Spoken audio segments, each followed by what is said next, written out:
بسم اللہ الرحمن الرحیم۔ السلام علیکم ورحمۃ اللہ وبرکاتہ۔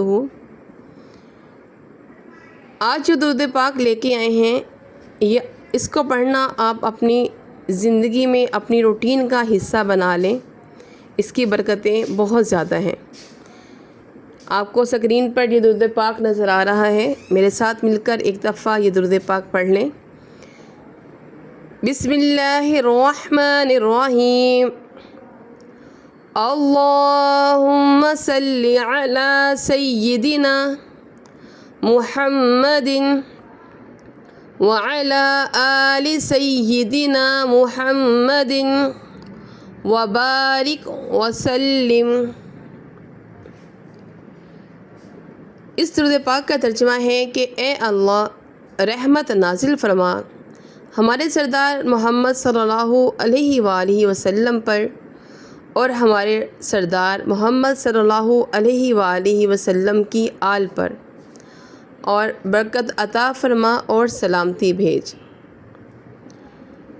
یہ والا جو درود ہے، اس میں نبی پاک صلی اللہ علیہ وآلہ وسلم کی آل کا ذکر ہے، اور جہاں پر آل شامل ہو جائے تو ثواب اور بھی زیادہ بڑھ جاتا ہے۔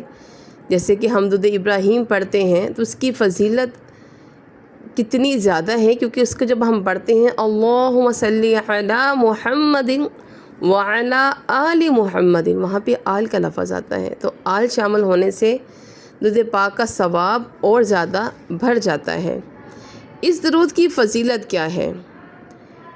جو کوئی بھی دعا مانگنے سے پہلے یا بعد میں اس کو 3 دفعہ پڑھتا ہے، اس کی دعا قبول ہوتی ہے۔